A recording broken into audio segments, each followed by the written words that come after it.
3. A.M. O'Hare International Airport lay silent, entombed under a brooding northern snowstorm. The chill that settled into its bones wasn't just from the plunging temperature, but from an eerie emptiness that coated every row of vacant chairs and flickering strips of light across the frost-covered granite floor. Snow fell like ghostly dust, thick, stubborn, and ceaseless. Each flake that touched the terminal windows melted instantly, like a fading breath pressed against the glass. Sickly yellow ceiling lights streamed downward, failing to warm even a meter of air. They were not comfortable. They only made the cold sharper, outlining the invisible fractures in the concrete and in the hearts of those waiting. Reed Halden stood at the edge of the second-floor window, overlooking the barren runways. He could no longer feel his fingertips. Each breath exited his lungs like a struggle heavy and fragmented, the steam coiling up before being whisked away by the wind. Even his pulse seemed slower than usual, whether from the hour or from his practiced stillness, he couldn't tell. Then a sound cut through the quiet. Not a voice, not a boarding announcement. Metal against stone. Soft, steady, the hush of paw pads on tile. And next to him, not behind, not beneath, but beside him like a mirror cast in shadow stood Valor, the German shepherd. Coat thick and cold-colored like forged steel. His stance is as solid as a mountain pillar, ears taut, eyes alert and unwavering. His breathing steady, not short, not long, just deep enough to say, "I'm here, I'm listening." Reed didn't glance down. He didn't need to. He knew. Valor was there, as he always had been. 4 months they had worked side by side, but what tied them together was not routine or rope or regulation. It was something far deeper, a quiet bond. A wordless vow made in silence. He drew in a breath. The air bit at his throat. It pierced through the woolen scarf and stabbed his lungs like glass. He coughed once, quietly, then stilled again. The pain was familiar now, a cold that didn't just numb, but sharpened everything. Nights like this, buried under snowfall, made it easy to miss things because the quiet was too complete, too oppressive, so deep that even a stray thought could sound like thunder. He exhaled, and this time his breath shuddered not from cold, but from something else, something old, something that arrived without a name and refused to leave, a sense of dread. In his mind, images flared like runway lights, blurry but bright. A man collapsed by a checkpoint, crimson seeping across sterile white tile. A child frozen behind the security barrier, hands clutching a backpack, eyes widened not by fear, but bewilderment. Why didn't the men with the guns stop it? Why didn't the system protect us? And Reed, still in uniform back then, stood in that same corridor, eyes just as wide, but for a different reason. Disbelief. He had once believed in procedure, in footage, in the 3-step protocol and layers of background analysis. Until the bullet got through, and none of it had stopped it. Valor shifted slightly. He didn't bark, didn't growl, just tilted his head a minute, almost imperceptible motion. Reed lowered his gloved hand and let his fingers touch the thick fur behind Valor's neck. It was warm, alive. "I know," Reed whispered. "It's cold, but our shift's not over. Are you ready?" No answer came, only a subtle shift in weight as Valor adjusted his stance. He lifted his front paw and lowered it slowly again, as if testing the ground, measuring whether it still deserved his trust. Reed let out a small smile, a flicker, really, not meant for anyone. Just a small act to keep himself grounded. Then he turned and walked forward. And in the whiteness of that endless snow, 2 silhouettes moved onward. One upright, one on 4 legs, both silent, both listening, both watching between the storms. They once wrote a single cold sentence into Valor's record. Fails to meet immediate response standards. Too slow in field execution. In a specialized K-9 unit, that alone was enough to be dismissed. But Reed Halden didn't judge by speed. He looked at the eyes. Or rather, he trusted them, even if sometimes he wasn't sure he could trust his own judgment. He first met Valor at a facility for dogs that had been rejected. The kennels smelled of bleach and tension, filled with the low growls of unstable canines. At the very back, curled in the corner, Valor lay still. No growl, no greeting, no hopeful tail wag like a dog waiting to be chosen. But when Reed paused and looked straight into his eyes, Valor turned his head. And that look made Reed freeze. The eyes didn't plead like a dog in a training video. They weren't bright or eager. They belonged to someone who had already been thrown away by the world of humans. And now they were staring back at humanity, calm, quiet, and unnervingly aware. It made Reed's heartbeat skip. There was something in that slow gaze, like a question echoing inside his chest. Will you be the one who listens? And the truth was, Reed didn't know if he really could. He had once been in what seemed like a routine situation. A man walking briskly through the security zone. Nothing triggered the alarms, no wrong moves. But for just 1 second, only one, that man paused and looked straight into Reed's eyes. And in that flash of a moment, something inside Reed screamed that something was wrong. He didn't listen.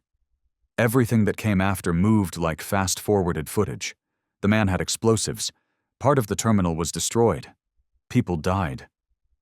A child sat in the smoke. Blood streaked across her hair. She didn't cry. She just looked at him. Reed never forgot that gaze. It held no anger, no fear, only a question he didn't have the strength to answer. Why? After that day, Reed stepped away from the front lines. He no longer wanted a weapon, no longer wanted to give orders. Instead, he began to listen to the smallest things, the uneven rhythm of footsteps, a fractured breath, the slight tremor in a hand offering a ticket. When Reed chose Valor, he wasn't looking for a partner. He was looking for a mirror, a creature who, like him, had once been labeled a system flaw. A silence misunderstood. Valor wasn't like other K-9 dogs. During explosive detection tests, the others reacted fast, sniffed, barked, alerted. Valor didn't. He paused. 1 second, 2, sometimes 3. Reed reviewed the training footage. Valor wasn't slow, he was calculating. He moved in a zigzag, stopped at suspicious points. Then, only then, gave a signal. To most trainers, that was a failure. To Reed, that was caution. During practice drills, Reed began to add his own tests. He changed his breathing, shifted his gait to see if Valor would notice. He did. Not instantly, but with precision. When Reed pretended to stumble, Valor halted, tilting his head. When Reed walked too stiffly, Valor turned to look, not to sniff, but to read his face. Reed had never seen a dog analyze people with its eyes. But Valor did. Not aggressively, not theatrically. He just stood there, like a silent sentinel at the gates. One day, Reed dropped a small knife behind him during a solo session. No loud sound. But Valor turned around. He walked to the spot and stood between Reed and the blade. Didn't touch it, didn't claim it, just stood there. "You don't need to know who's right," Reed whispered that day, crouching beside him. "You just need to know when something's wrong." That was how their shifts began. No one liked the odd pair. Reed, demoted, withdrawn, barely speaking, and Valor, the dog removed from the elite list, quiet, lacking the textbook reflexes. But Reed didn't need to be understood. And Valor didn't need to be praised. Every time they worked a security checkpoint, while others scanned, barked orders, and checked papers, Reed remained still, observing, listening. And Valor moved, not along pre-drawn paths, not by routine, but by instinct. There were times even Reed had doubts, like the day Valor stopped and stared for a long time at an elderly man with only a bag of medicine. No alerts, nothing on the system. But Valor wouldn't look away. Reed searched everything, found nothing. Weeks later, the man was arrested in another state. His bag held a prototype of a new sedative chemical. Valor had no way of knowing that. But he knew something was wrong. Reed looked back at it all. I used to be a man who didn't trust his own instincts.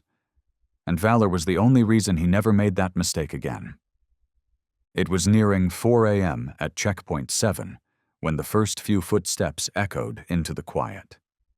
A flight crew began making their way through the security zone, their suitcases rolling steadily across the cold stone floor, the soft hum of wheels filling the silence.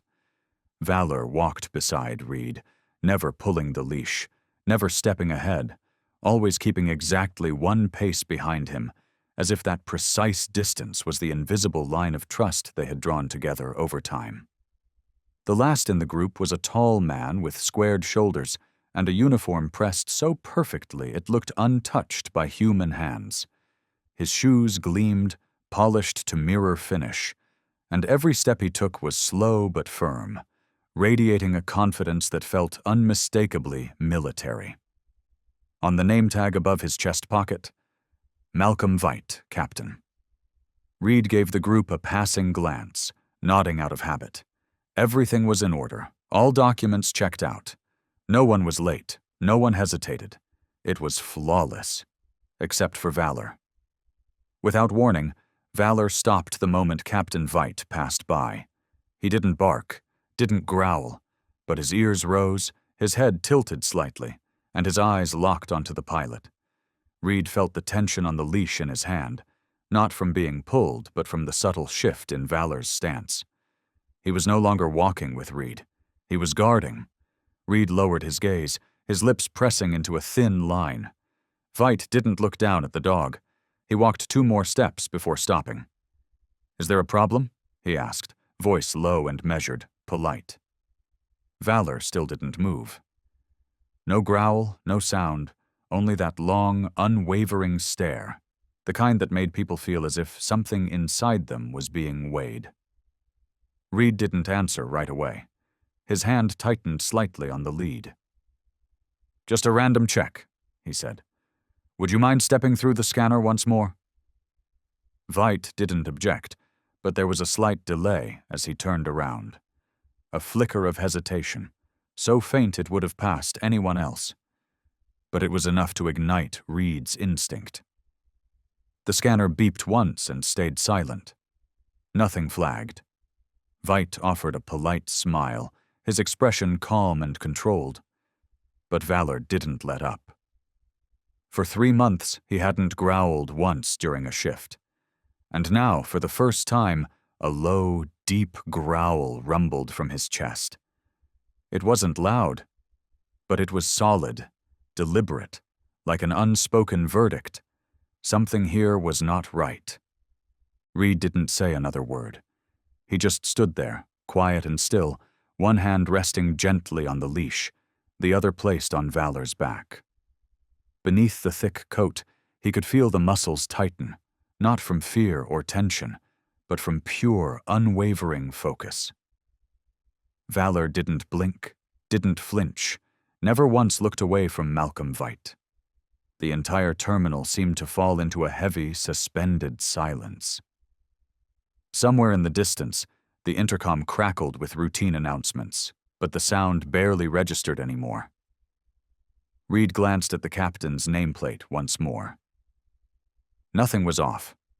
Every detail aligned, every piece of data matched. But something deeper, something buried in the part of him that once failed to listen, was now speaking again.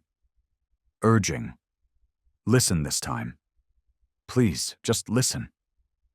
He bent slightly, whispering near Valor's ear, not as a command, but as a quiet promise to himself. "If you see something, then I'll believe you. Then, slowly, he pulled a small brown notebook from his pocket, its cover worn and creased at the edges. He scribbled a single line. 3:47, Malcolm Veit. Valor's eyes never left him. The crew resumed their movement, and Veit turned away, posture still crisp and straight. But Valor didn't follow. His head remained turned, his feet planted, still watching, still waiting. Reed took in a long breath, then turned to walk away, his steps slow and deliberate. But in the back of his mind, a thought had surfaced and refused to let go. In this place of frozen white and endless silence, the one thing that would not fade was the gaze of a dog who did not know how to lie. It was just before 4 a.m. when people began to trickle through Checkpoint 7. A group of flight attendants and pilots entered the security zone, their rolling suitcases clicking rhythmically against the cold stone floor, each sound echoing clearly in the stillness of the terminal. Valor walked beside Reed, without pulling, without pushing ahead, keeping a perfect distance as if that space between them had been carefully built over time, a quiet boundary of trust they both honored. The last member of the flight crew was a tall man, shoulders squared, uniform immaculate, shoes polished to a mirror shine. He walked a bit slower than the others, but every step was firm, deliberate, with the composed air of someone shaped by military discipline. The nameplate on his chest read, Malcolm Veit, Captain. Reed gave the group a passing glance and a habitual nod. Nothing seemed out of place. All the paperwork was correct. No one was late. No one appeared nervous. Everything looked perfect. Except for Valor. Without warning, Valor stopped the moment Veit walked past. He didn't growl. He didn't bark. But his ears perked up, his head tilted ever so slightly, and his eyes locked onto the pilot. Reed felt a faint tension on the leash in his hand, not from pulling, but from something more subtle. Valor had shifted from companion to sentinel. Reed lowered his gaze, his lips pressing together in a quiet line. Veit didn't look down at the dog. He took 2 more steps before pausing. "Is there a problem?" he asked, voice deep, smooth, and polite. Valor still didn't move. No sound, just a stare, long and unblinking, the kind that made a person feel like they were being weighed. Reed didn't answer right away. His grip on the leash tightened just a little. "Just a random check," he said evenly. "Would you mind stepping through the scanner again?" Veit didn't object, but there was a barely noticeable hesitation in the way he turned back. A slight delay, just enough to stir something deep in Reed's instincts. The scanner remained silent. No alerts. Veit offered a faint smile, calm and unreadable. But Valor didn't ease. For the past 3 months, he hadn't growled once during a shift. And now, for the very first time, a deep, low growl rose from his chest. It wasn't loud, but it was steady and sure. A quiet declaration that something was not right. Reed didn't speak. He just stood there, hand still on the leash, the other resting on Valor's back, feeling the way the dog's muscles had tensed, not from stress, but from pure concentration. Valor didn't break eye contact with Veit. Not for a second. The terminal seemed to hold its breath. Even the distant voice of the intercom felt muffled, lost in the weight of that moment. Reed glanced again at the pilot's name. Nothing was technically wrong. Everything added up. But the instinct he had once ignored, the one that had failed him in the past, was now demanding to be heard. He leaned down and whispered softly into Valor's ear, not as a command, but as a quiet vow to himself.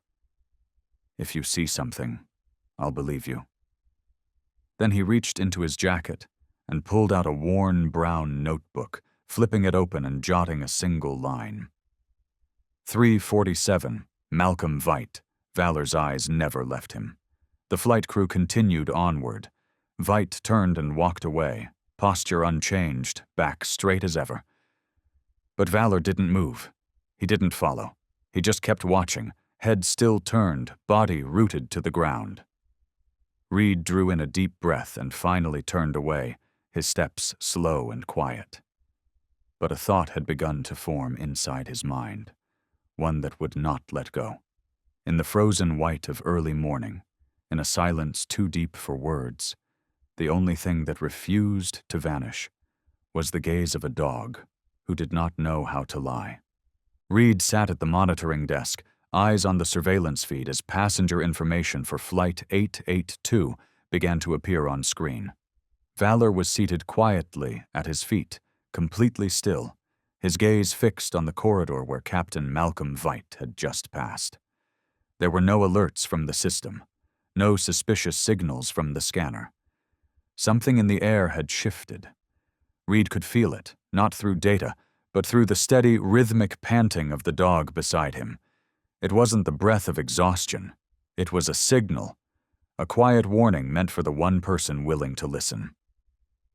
"I want a closer check," Reed said into the radio, keeping his voice level. "Bring him into the private room." The instruction was relayed without question. Minutes later, Veidt entered the isolation room with calm precision, composed, polite, showing no trace of resistance. The tech team was already in place. Valor stood by the doorway, his eyes never leaving the man. "Is something wrong?" Veidt asked, his voice slightly narrowed by surprise, though still controlled. "I already cleared the first scan." "Just a secondary check," Reed replied, nodding lightly. "New procedures." Inside the cold, sterile inspection room, the process began. Bags were opened, documents examined.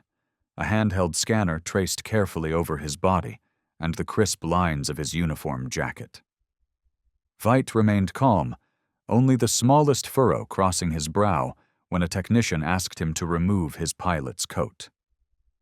And in that exact moment, Valor stepped forward. Just a single step. His head dipped slightly, ears sharpened. A sound rose from his chest, not quite a growl, not quite a breath, but low and firm enough to make Reed glance up.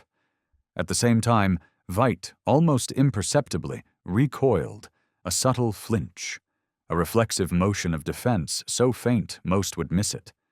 But not about Reed, not even Valor. For them, that small shift was never just a coincidence. The pilot's uniform jacket was laid flat across the stainless steel table. Two technicians began to inspect it, tracing every seam, every edge, every layer of lining. To the naked eye, everything was flawless. No loose threads, no signs of tampering, no evidence of any opened stitches. But Valor didn't move his focus. His eyes remained fixed on a single spot, the left lapel. A low growl rumbled from deep in his throat, barely audible but stretched out like a breath caught in warning. He nudged the fabric gently with his nose, then looked up again, staring as if that one fold of cloth was the center of something invisible. Reed furrowed his brow and stepped closer. "Bring the handheld scanner," he said. The technician complied immediately. The first pass of the X-ray scan revealed nothing. The fabric appeared clean. No metal, no wires, no electronic trace. Reed stayed quiet, then motioned with a tilt of his chin. "Try an angled scan, from the collar down." This time the screen blinked. A faint gray thread appeared, thin as a hair, curving gently along the lapel's edge. The technician zoomed in. The strip was less than 2 centimeters long, almost transparent, but tiny connector points began to show. A microscopic circuit, carefully embedded between 2 layers of cloth. Valor gave a single bark, short, sharp, not loud, but it froze the room in place.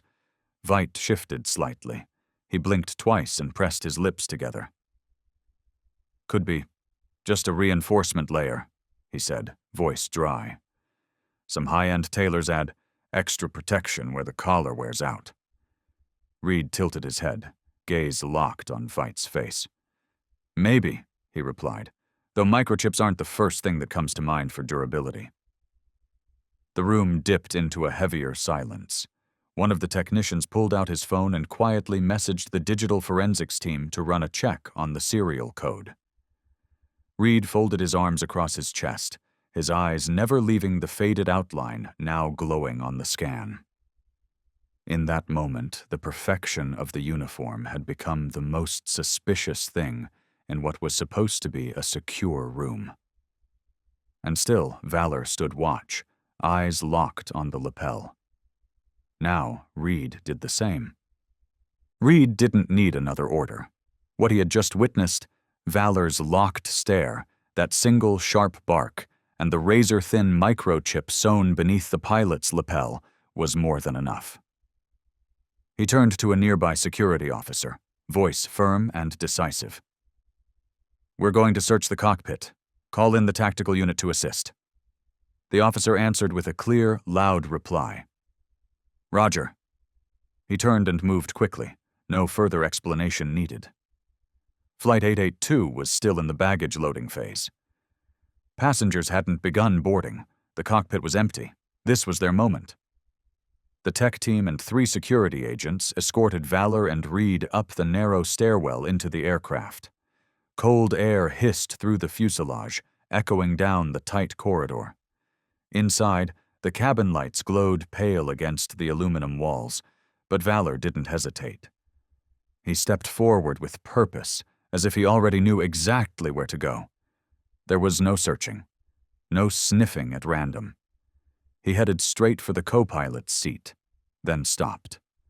Nose pressed firmly into the edge of the seat cushion, one precise spot, and let out a quiet, whistling sound. Reed knew that sound. It wasn't a general warning. It was confirmation. "I found it." A technician quickly removed the cushion. Hidden inside the fabric frame was a thin, nearly flat electronic device, its surface lined with fine copper circuits. It had been camouflaged with material matching the seat's upholstery. Without Valor's pinpoint reaction, no one would have found it. "There's an antenna," someone whispered. "Wireless signal receiver. This could be a remote detonator." Suddenly, a tiny beep came from the device. The handheld scanner flickered, showing irregular activity, a signal trying to connect. At that exact moment, Valor growled and lunged forward, blocking the technician's hand as he reached for the device. Everyone froze. "Nobody touches it," Reed shouted, his voice ringing through the tight space. "Step back, now." The atmosphere turned into controlled urgency. One officer immediately radioed the tower, requesting the aircraft remain grounded. Almost simultaneously, the captain announced over the cabin speaker that the flight would be delayed due to an engine systems check, just enough of a reason to avoid panic. Another crew member pressed the remote evacuation signal for flight staff. Every move unfolded smoothly, but the pressure behind each decision was unmistakable. Reed remained still in the cockpit, eyes fixed on the device. He didn't wait. "Secure the area. Contain the scene," he ordered. Then he turned. "And detain Malcolm Veight, now." One of the security team leaders hesitated. "We don't have legal grounds yet." "We have a dog," Reed said quietly, "who is never wrong." A moment of stillness settled over the cockpit. No one spoke. No one moved. The device lay there small, thin as a plastic card, yet it carried a weight that made the entire team hold their breath. Suddenly, the signal light on its surface flashed. Once, then twice. Quick bursts, then darkness again. Valor growled, not in alarm, but as a pure reflex. He lunged forward, planting himself squarely between the device and the technician who had reached out for one final check. The man's hand froze mid-air. "Step back," Reed ordered. His voice didn't need to rise. It carried everything it needed in tone alone. The technician took a step back. Valor stayed where he was, no longer growling, but staring at the device like it might still move. Then came the third flash. This time the light didn't blink off right away. A high-pitched beep followed longer than before, not loud, but different. One of the technicians bent down quickly, eyes wide. "Something's trying to connect. External signal. The frequency is unstable," he said loudly. Valor bared his teeth, shifting half a step forward, ready to spring if he had to. And then the beep stopped. The light went out. That was when the silence truly fell. The kind that grips the room like a closed fist. No one knew exactly what had just been interrupted, but they all understood one thing. If Valor hadn't stopped that hand, the next sound might have been something else entirely. Reed lowered himself beside the dog, resting a hand gently on his back. "You've never been wrong. Not once." And for the first time all morning, Valor turned his head toward him. He didn't bark, he didn't growl. He just looked and breathed softly, as if to say, "I know." The isolation room was built to regulation standards, or more precisely, to the standards of indifference. The walls were so white they felt cold. The one-way glass reflected back a blurred ghost of everything it saw. The fluorescent lights weren't bright enough to clarify, only enough to wash everything out, to make it pale and soulless. There was no sound, no second breath, no sense of time. Only Valor sat in the corner of that room, like a silhouette cut away from the world still spinning outside. He didn't scratch. He didn't bark. He didn't show pain. He just sat there, head slightly bowed, tail curled around his legs, as if he understood far too well what was happening. As if this wasn't the first time he had been shut away after doing the right thing. Reed stood on the other side of the glass. His eyes never left the dog in that room, but the fist hidden in his coat pocket had been clenched for some time. The tightness in his chest didn't come from what he saw. It came from a small, familiar voice whispering inside his head. Again.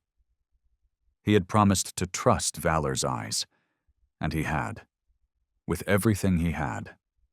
But even a right decision came with a cold consequence: containment, isolation, protocol.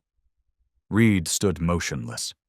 Something felt deeply wrong about watching a creature who had just saved human lives be locked behind glass.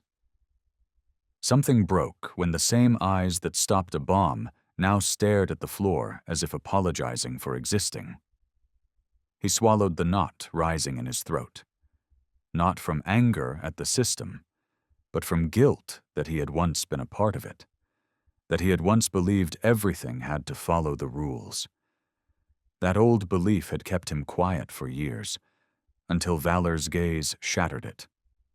Reed wasn't allowed in the room, but in his mind, the lines were already beginning to blur.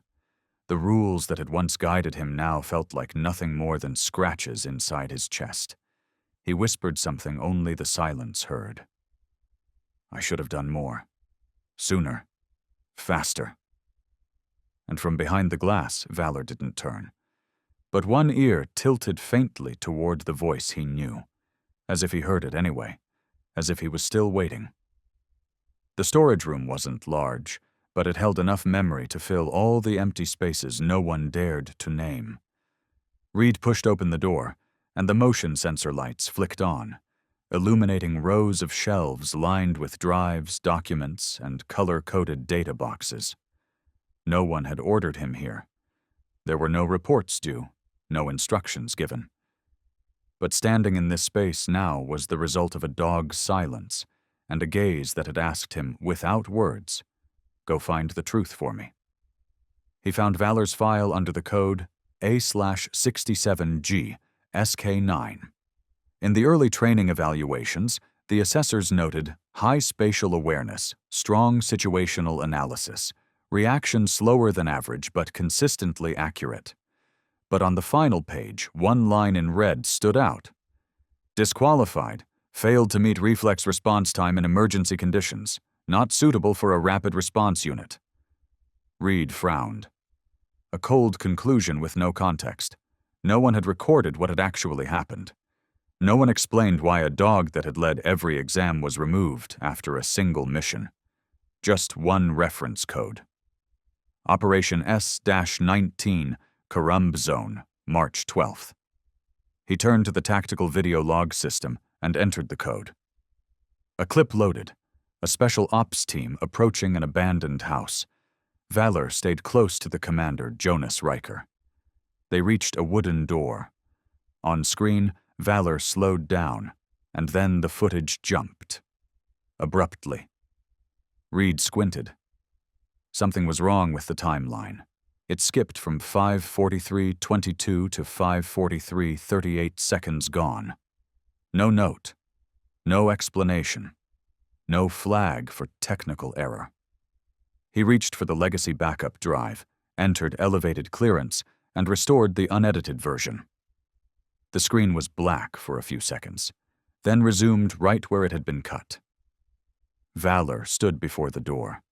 He growled softly, then stepped back half a pace, nose pressed to the seam. His ears stood sharp. Riker looked back, hesitated, and gave a signal. A voice crackled through the radio. "Proceed." No hostile signs detected.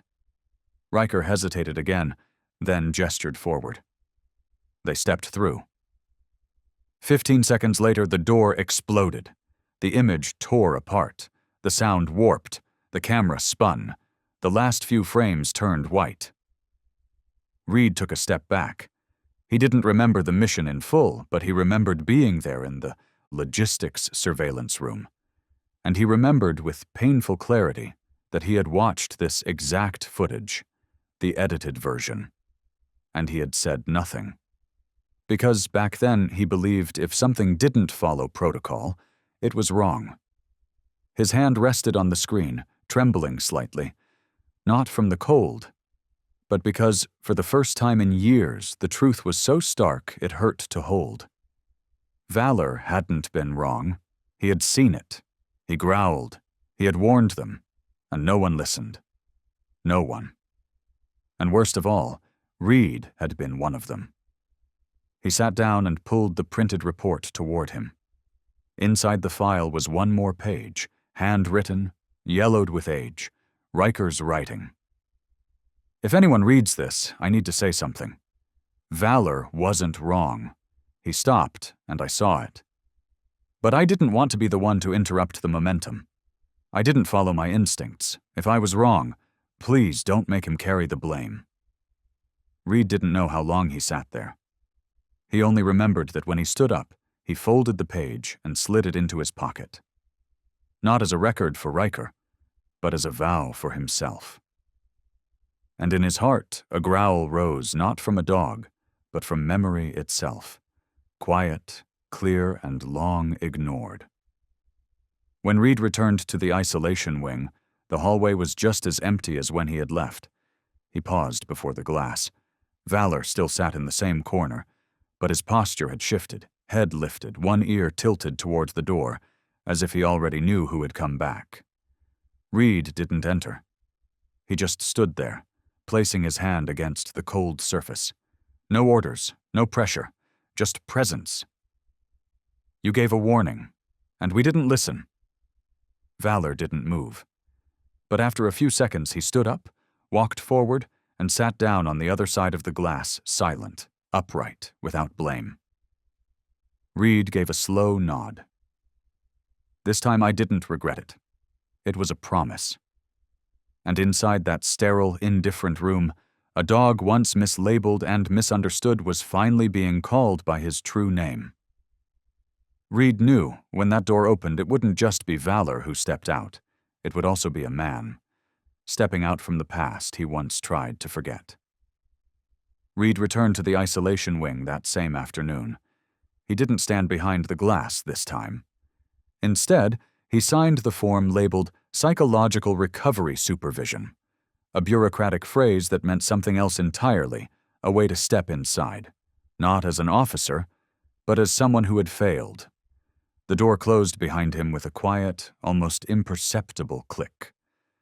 Inside the cold white room, Valor still sat in the corner, his frame lean, the overhead light reflecting in the dark eyes that stared into a distance only he could see. Reed didn't call his name. He gave no commands.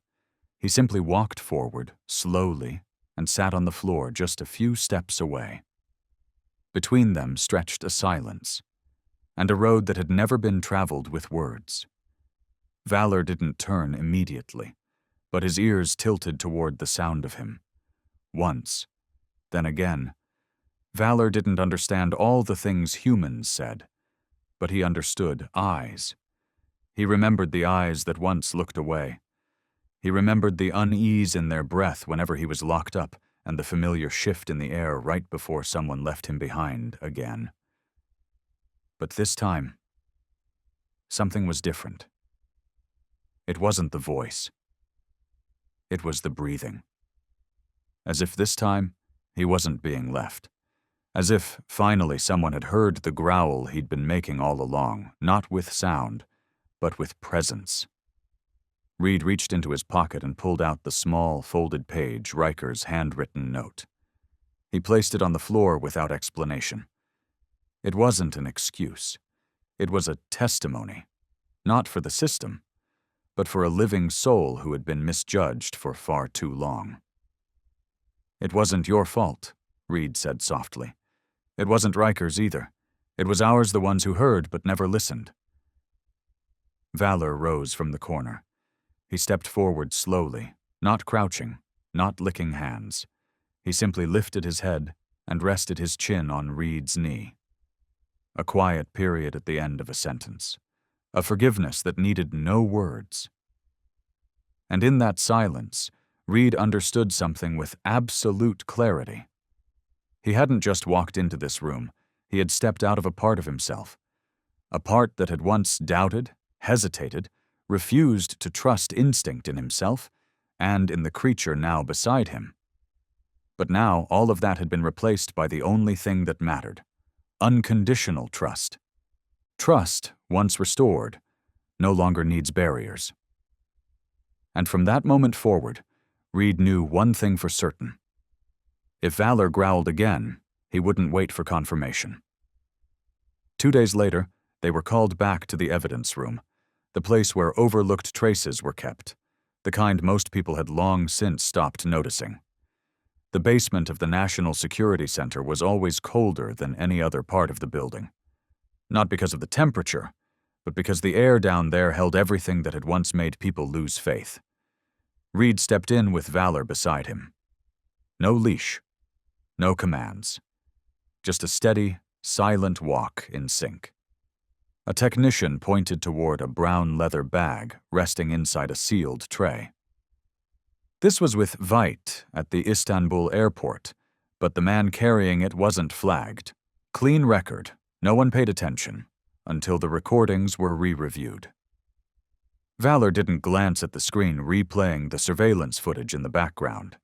He walked slowly past the rows of lockers, head lowered slightly. But a few steps away from the bag, he stopped. It wasn't the scent. It was something else, something invisible. A familiar rip in the energy around them. His ears perked. A low growl slipped out, soft but sharp enough to stop the room. Valor took a single step forward. No barking, no lunging. Just a fixed stare at the evidence. Then a deliberate turn, locking his eyes on Reed. A security officer frowned. Could just be reacting to a stranger's scent. Reed didn't respond right away. He stepped forward, knelt beside Valor, and placed a steady hand on his back. "Same reaction as Veit's lapel," he said without looking at anyone. "And that time, we nearly didn't make it." No one spoke. The technician re-entered the item's code. The screen lit up with the identity of the man who had traveled with Veit, a figure who had passed through 4 international airports in 3 weeks. His file showed 3 different identities. One of those was just used to check in with the technical crew on a flight at LAX Wheels up in 2 hours. "High alert!" the system blared. Red lights switched to active status. The digital map displayed the route from LAX to Frankfurt, even as files for multiple pilots were being cross-checked in real time. An agent muttered, "We can't mobilize just because a dog growled." Reed rose. Not just a dog. The only living being that stopped a bomb sewn into a pilot's uniform. And now he's growling again. Silence fell. Then one voice broke through. "Prepare for deployment. Reed, you and Valor get to LAX now." The tactical helicopter lifted off the center's rooftop at 14:42. Wind slammed against the steel door, rotor blades howling beneath a sky thick with darkening clouds. Reed sat close to the edge, eyes locked on a small digital screen displaying their target. LAX. Flight 379. Departure in 1 hour and 58 minutes. Valor lay at his feet, not sleeping. His ears flicked with every radio frequency crossing the comms. His posture wasn't that of a dog at rest, but a soldier counting down in silence. "Any further verification?" an agent asked through the headset from across the cabin. "We still don't have a direct link to a device." Reed didn't look up. "How many people do you want to die before you trust a signal that's never been wrong? How many chances to detonate do you need before you call it reason enough?" The cabin fell into stillness. A minute later, the data officer turned the monitor toward Reed. "New update. A maintenance worker was cleared by fingerprint scan yesterday, but the internal camera didn't record them entering or leaving." Reed's brow tightened. Then he stood sharply, voice rising with heat. "What's the probability they used a fake print? Or are we going to sit here another 5 minutes and let that plane take off with a bomb in its belly? Or maybe someone inside the system is holding the door open for them." The screen blinked. Internal security alerts shifted to orange. A 3D map of the airport pulsed into view the maintenance zone behind Gate 6, showing irregular heat signatures, inconsistent with the registered technical schedule. "What about the flight crew?" Reed asked. "Lead pilot is using credentials linked to a man who died 2 years ago. The file was expertly falsified." Reed didn't wait. The moment their aircraft touched down at LAX, the rapid response team was already in place. Valor bolted out first, no commands needed. The wind tugged at his vest, but his ears stayed upright, eyes scanning in swift, silent rhythm. No careless sniffing, no erratic movement. He was reading the environment. Reed followed, breath still sharp in his chest. An agent handed him the grid plan, eyes narrowed with doubt. "Where do you want to start?" "Maintenance depot." "And what makes you suspect it?" The question wasn't skepticism anymore. It was a challenge. Behind him, voices whispered. Someone smirked. "We're going on the gut of a guy in panic mode?"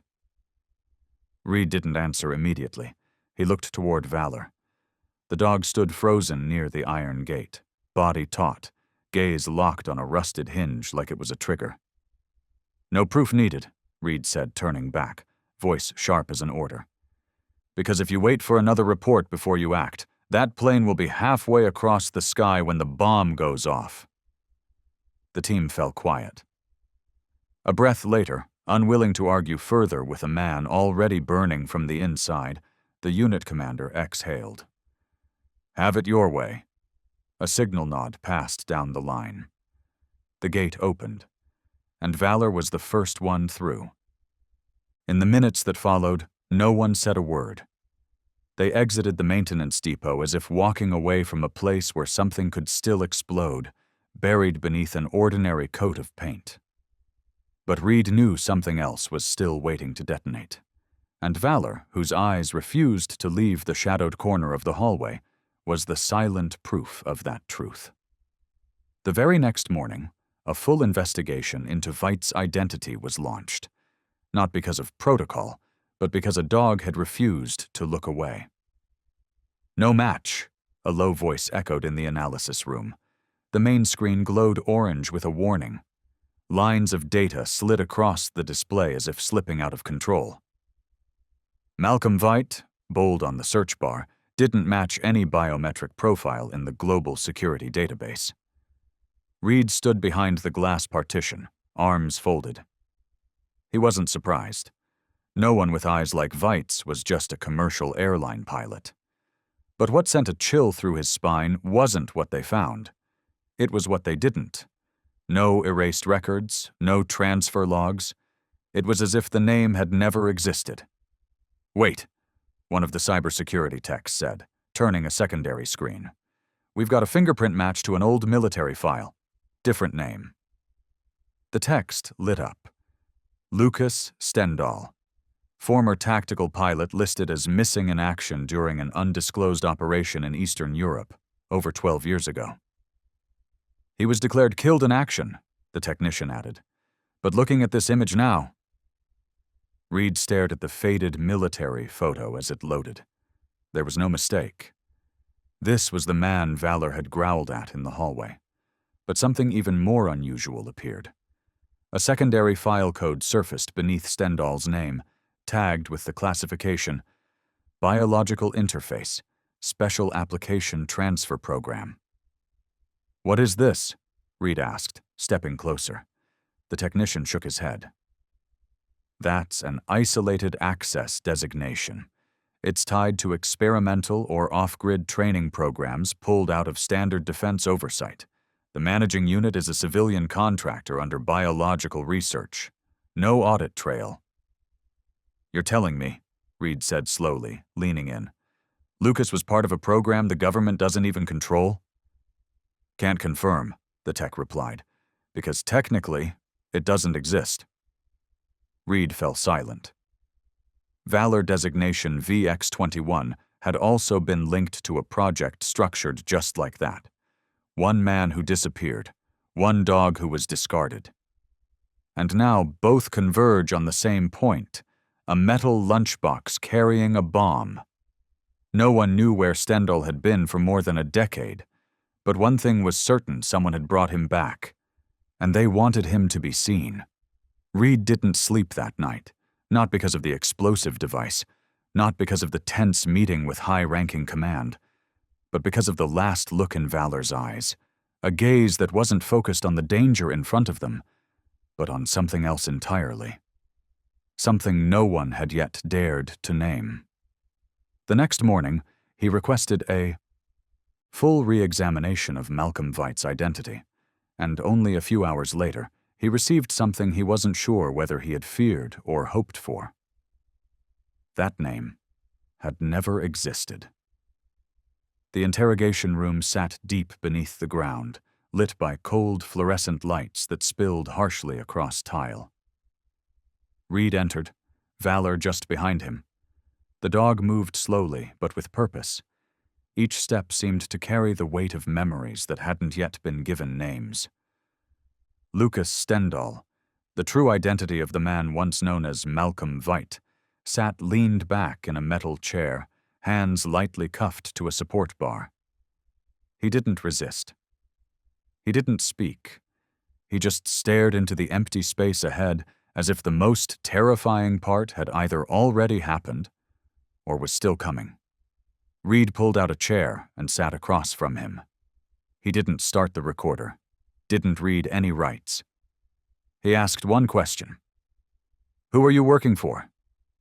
Lucas's lips parted, and a quiet laugh escaped. "I'm a pilot," he said. "I fly on orders. Don't ask where, don't ask who." "But this time it was a tin lunchbox," Reed replied, "and the destination was a mass funeral." Silence followed. Then Lucas nodded, slowly. "I wasn't told everything. I was just part of the reaction test." "Whose reaction?"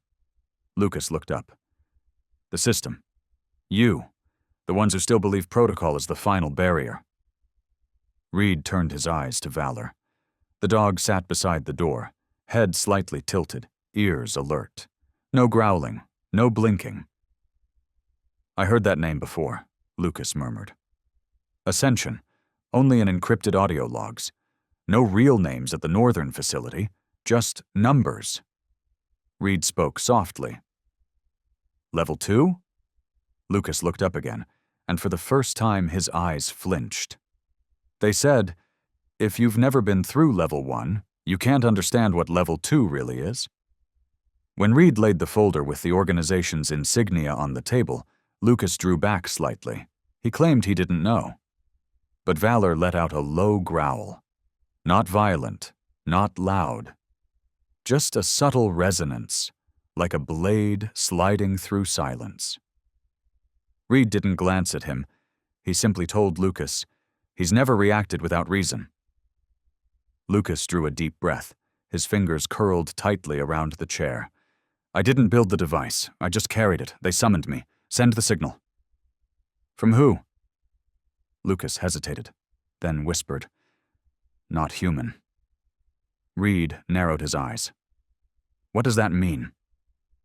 Lucas opened his mouth, but the words never came. Instead, he muttered, "They were here before us. They're testing us. By our reflexes." Reed leaned forward, touching Lucas's wrist. Beneath the scrubbed skin, a faint circular mark emerged identical to the one Reed had seen in the recovered drive at LAX. Behind the one-way mirror, a voice whispered, "We can't hold him much longer." Valor still hadn't looked away from Lucas. His gaze was dark, sharp, and unblinking, as if he were staring through the man's skin, down into the deepest layers where unnamed memories still slept. The hallway leading to the tech chamber wasn't long, but the air inside seemed to thicken with every step. Lucas Stendahl walked ahead, escorted by 2 officers. Reed and Valor followed closely behind. But Valor didn't walk like he usually did. He didn't pace. He didn't glance around. His ears were sharp, spine taut, each breath rising and falling as if he were straining to hear some faint, muddled signal coming from inside the man ahead. Lucas kept his head down, his gait steady, no chains to restrict him. But at the bend in the corridor, he hesitated for a fraction of a second, swallowing dryly. Reed noticed but didn't have time to act. Valor let out a low growl. Not a warning. It was rough, clipped, urgent, like the screech of instinct hitting the brakes. Reed tightened the leash. "Easy, Valor." But Valor wasn't calm. He lunged forward, growling with force, every muscle locked. His ears pinned, legs lowered like he was ready to strike. His eyes were fixed on the back of Lucas's neck. "Valor, fall back." Just 3 seconds later, Lucas raised his head, then twisted slightly and clenched his jaw. A soft click echoed. His eyes rolled back. His body convulsed violently. A toxin capsule had ruptured. Reed dropped the leash. But it was too late. Valor lunged, slipped beneath the guards, and clamped onto Lucas's sleeve like there might still be time to pull him back. But the body had already slumped, crashing against the steel wall behind him. Foam formed at his mouth. His chest jolted 3 times, then stopped. His eyes remained open. And they locked onto Valor, not with fear, not with contempt. Just quietly, as if he had always known the dog would come. Just not soon enough. Medics rushed in. One technician pried open Lucas's mouth, then shook his head. Titan coating. It only dissolves when triggered at a precise bite point. From rupture to cardiac arrest, less than 8 seconds. Valor stood still. He didn't bark, didn't growl. He only stepped back, then sat down. Eyes fixed on the body. The air around them thickened. Reed knelt beside him, placing a hand gently on his head. "You knew," he whispered, his voice raw. "And this time, we weren't fast enough." No one spoke. An officer unclipped the leash from Reed's hand, as if to say, "Not everything needs to be held by a rope." Valor remained where he was. And in that moment, Reed understood something with a clarity that burned sometimes. A reflex doesn't need a reason. It only needs to be trusted. After Lucas's sudden death, Reed didn't leave headquarters. He didn't attend the debriefing. He didn't file any reports. He simply made his way back down to the basement, to the archive room where files no one wanted to touch anymore were left to gather dust. Because if Valor had ever reacted correctly, then whatever he carried in his memory might have been buried down there for a very long time. Reed sat alone in the basement archive, where outdated drives and corrupted formats housed what was left of forgotten programs. No one else was allowed inside. No one knew what he was searching for. Perhaps not even he did. The monitor flickered and brought up a hidden directory, an old code VX21. No label, no context, just a string of characters sitting quietly in the system, untouched for 17 years. When he opened the file, the first line hit him immediately. Ascension Field Prototype, K9 Series, restricted clearance only. Then came a blurry black and white image. A young dog, seated, head slightly tilted. No name, but Reed knew. It was Valor. That gaze couldn't be mistaken. Beneath the image, a note read, Prototype 04. Valor. Status. Transferred for repurposing. But the name Valor had been savagely crossed out in red ink, slashing through the scanned paper itself. Next to it, scribbled in rough handwriting, VX21. Reed paused, staring at it. As if that single red line had erased not just a name, but a life, turning a living being into a number, into a tool, into a test subject. On the final page was a connection diagram between the prototypes. One name stood out, L. Stendhal, handler plus observer. Reed leaned back in his chair, eyes fixed on the screen. Questions began to rise inside him like waves. Had they once stood on the same side of the mission? Or were they both fragments of the same program no one dared speak of? Valor lay beneath the desk. When the screen displayed the words VX21, terminated from active K9 program, he flinched slightly. He didn't bark. He didn't growl. He simply trembled as if a memory had returned, summoned not by any command, but by something deeper, something wordless. Reed reached down and gently stroked his back. VX21 was never just a number, he whispered. It's a reminder that some memories may be buried, but none of us ever really forget. Valor still lay beneath the desk, his eyes never leaving the screen that had gone dark long ago.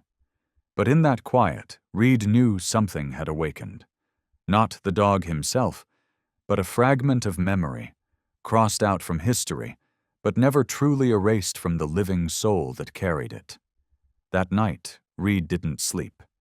He printed the entire VX21 file onto paper and combed through each line, as if every letter might return a name someone had tried to delete. The first page read, VX21, Prototype Observation Logs. The second page was a monthly training chart, complete with dates, times, and trainer codes. Reed cross-checked it against the records of Lucas Stendhal. The timelines aligned. Same training site, same command unit. But more than that, the same week marked for Intensive Handler K9 Protocol under code B9. A faint faxed line at the bottom of the page made him stop. Apply acoustic wave activation model for VX group, phase 2. Valor shows inconsistent response, adjust pulse rhythm. Valor, not VX21, his real name, the name someone had once slashed out. And yet here it was written again, in a place no one else had dared to speak it. Reed set his pen down. He looked over the paper stack toward where Valor was curled. The dog's ears twitched faintly, the way they did when. He sensed something beyond the door, not with hearing, but with instinct. Reed turned to the final page. A sonic diagram. Test frequencies ranged from 18 to 22 kilohertz, an ultrasonic spectrum no human ear could detect. Final annotation read, VX project applies high-frequency sound waves to shape reflexes, suppress recall, and program deep behavioral conditioning. Reed stopped reading. He folded the file and leaned into the desk, exhaling slowly. In his mind, the question was no longer about conspiracy. It was about identity. If Valor had once been taught how to forget, how much did he already know, now buried in silence? And if he was the living core of a program long since shut down, then how many of his past reactions had ever truly been his choice? Reed looked up. Valor was still watching him. No questions, no demands, only a need to be called by his rightful name. Some answers don't live in files, not in databases, not on printed pages. They survive only in the memory of those who once stood in that room, who gave the first commands before man and dog were ordered to forget. Reed knew he needed to find someone like that. The name appeared in the retired from active program note attached to VX-21's file. Caleb Miles, former handler from the Special K-9 Division, retired after an unspecified incident. Reed drove across 3 states to reach the wooded outskirts of Colorado, where Caleb lived in a timber cabin with no internet, no nameplate, only a low fence and a sign. Don't knock. If you weren't invited, keep walking. Reed didn't knock. He just stood there, file in hand, Valor by his side. The door opened after 11 minutes. The man who stood there had silver hair, eyes as deep and hard as mountain stone. He didn't look at Reed first. He looked at Valor. The two of them stood frozen. Valor didn't bark, didn't step forward. He only tilted his head slightly. One ear flicked. Caleb exhaled softly. VX-21, he said, not as a question. How long did they manage to keep you? Reed held out the folder. I need to understand what was programmed and what was erased. Caleb didn't touch the papers. He sat down in a wooden chair on the porch. I don't remember it all, but I remember him. His voice was slow, grainy like old wood. He wasn't standard model. The others reacted instantly, barking, attacking, and obeying. But him, he would watch. He would analyze, a few seconds slower but never wrong. And that got him removed? Reed asked. Caleb nodded. We weren't trained to think. We were trained to react. And he wouldn't obey senseless commands. Reed looked at Valor. The dog lay on the porch, eyes open, as if he were still listening. Once, Caleb said, a high-ranking officer gave a false command to test him. He didn't follow it. That man wanted him to retire permanently. I refused. He went quiet, then added more softly, because that was the last time I believed I still had the authority to protect what was right. Reed sat beside him. He didn't speak. He simply placed a hand on Valor's back and felt no tremble, no more programming, just a soul waiting for someone to remember who he really was. And once memory begins to awaken, it never stops at just one name. It never ends with a single look. It pulls with it the rest of the pieces of identities that were erased, lives once labeled as no longer viable, but no one truly disappears, as long as something still remembers in their place. Reed sat alone in the secondary data vault, a narrow room lined with old steel cabinets and bathed in the soft yellow of flickering lights. Here were the legacy copies, fragments from when the VX program still ran. The hard drives were obsolete. The monitors are thick-edged and humming, but the words on the screen still came through clear enough to chill the blood. On a stripped-down command interface, he located a roster of the K-9 prototypes assigned under the VX code. A line of entries appeared like the first crack in a wall of glass. VX-03, status, unknown. VX-09, status, contact lost. VX-15, status, training aborted. VX-21, withdrawn from field duty. Name, Valor. Reed hovered the mouse over each one. There were no transfer logs, no destruction orders, no clear reasons for termination. Each record simply ended with the phrase, no longer of tactical value. Beneath that was a hidden note, fragmented but still recoverable. Note, footage for these units removed from system. Subjects 3 and 15 showed adverse reactions. Adverse reactions. That meant they had been pushed too far. Reed stood, walking toward the storage wing. Valor followed in silence. But near a crooked maintenance panel on the west wall, he stopped. Valor didn't bark. He stepped closer. Sniffed gently. Then looked up at Reed.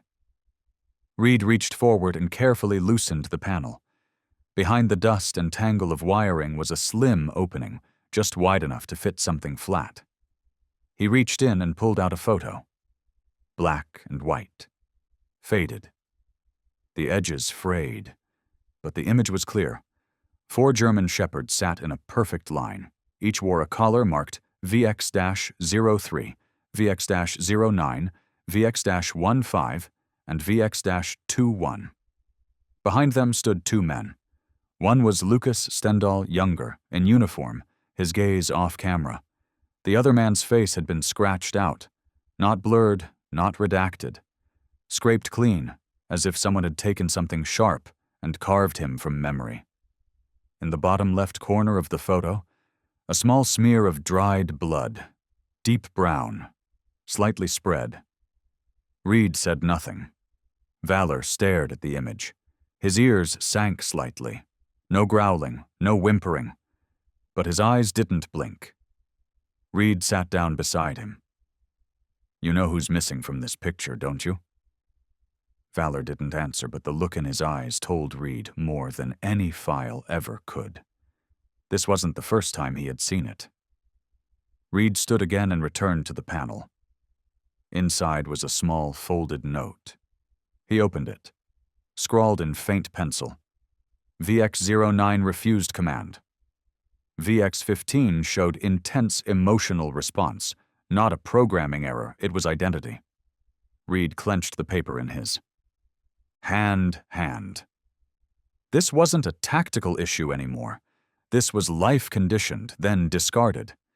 He looked down at Valor. The dog was still sitting there, not waiting for a command to act, but a command to remember. "We'll find them," Reed whispered. "If anyone's left, we won't let them be buried in silence." Valor looked up at him. Once.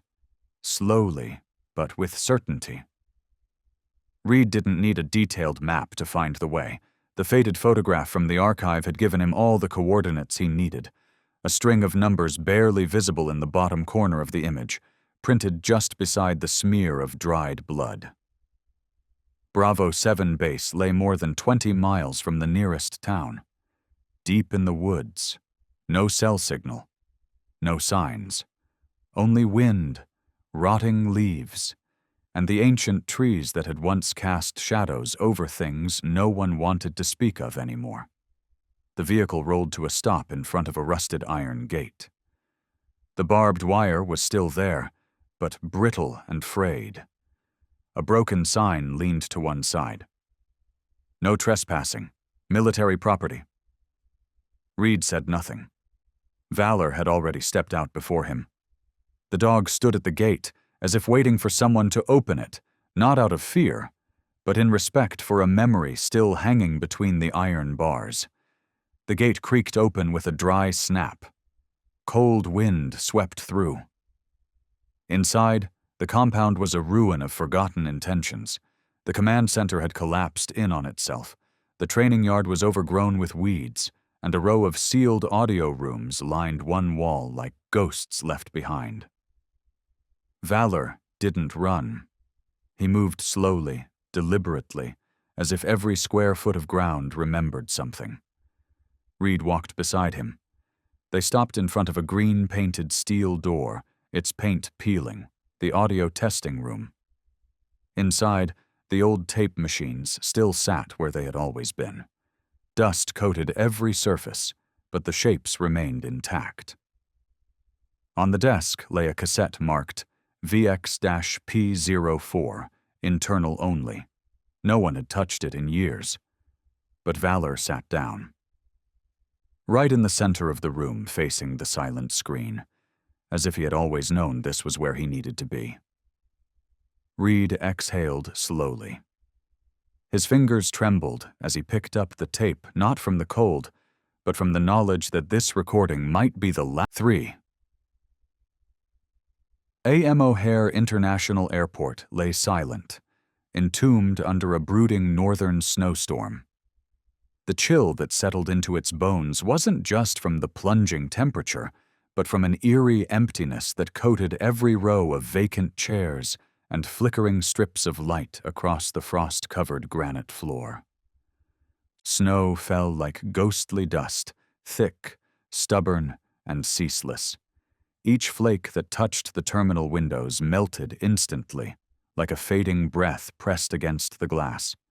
Sickly yellow ceiling lights streamed downward, failing to warm even a meter of air.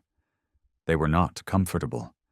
They only made the cold sharper, outlining the invisible fractures in the concrete, and in the hearts of those waiting. Reed Halden stood at the edge of the second-floor window, overlooking the barren runways. He could no longer feel his fingertips. Each breath exited his lungs like a struggle heavy and fragmented, the steam coiling up before being whisked away by the wind. Even his pulse seemed slower than usual. Whether from the hour or from his practiced stillness, he couldn't tell. Then a sound cut through the quiet. Not a voice, not a boarding announcement. Metal against stone. Soft, steady, the hush of paw pads on tile. And next to him, not behind, not beneath, but beside him like a mirror cast in shadow stood Valor, the German shepherd. Coat thick and cold-colored like forged steel. His stance is as solid as a mountain pillar, ears taut, eyes alert and unwavering. His breathing steady, not short, not long, just deep enough to say, "I'm here, I'm listening." Reed didn't glance down. He didn't need to. He knew. Valor was there, as he always had been. 4 months they had worked side by side, but what tied them together was not routine or rope or regulation. It was something far deeper, a quiet bond. A wordless vow made in silence. He drew in a breath. The air bit at his throat. It pierced through the woolen scarf and stabbed his lungs like glass. He coughed once, quietly, then stilled again. The pain was familiar now, a cold that didn't just numb, but sharpened everything. Nights like this, buried under snowfall, made it easy to miss things because the quiet was too complete, too oppressive, so deep that even a stray thought could sound like thunder. He exhaled, and this time his breath shuddered not from cold, but from something else, something old, something that arrived without a name and refused to leave, a sense of dread.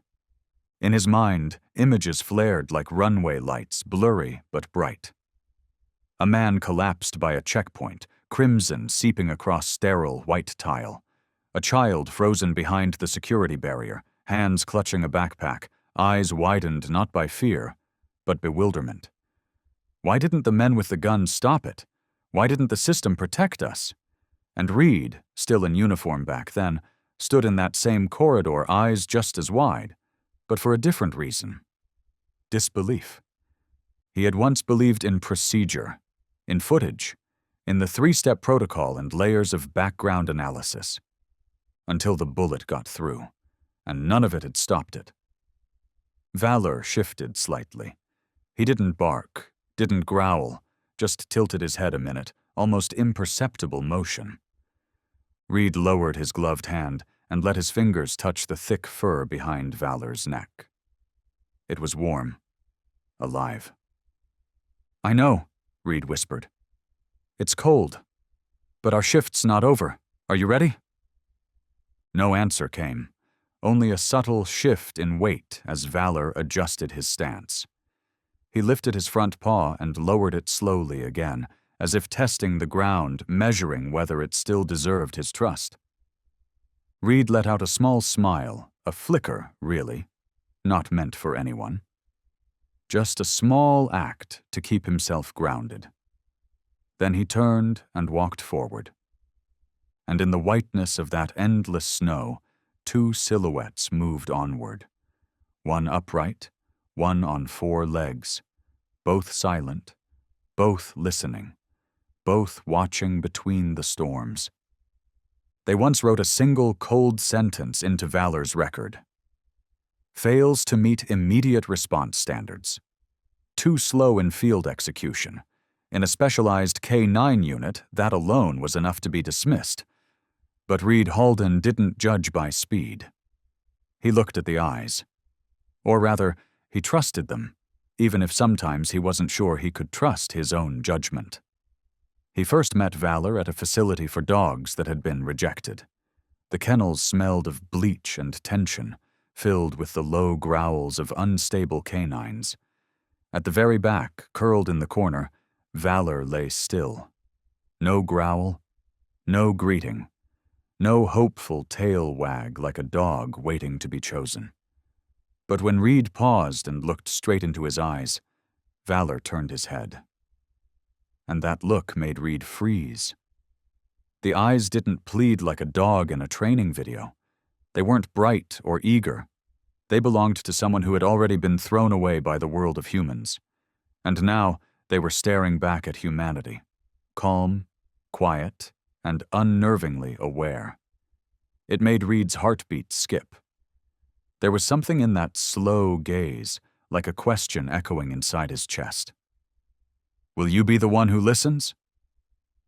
And the truth was, Reed didn't know if he really could. He had once been in what seemed like a routine situation. A man walking briskly through the security zone. Nothing triggered the alarms, no wrong move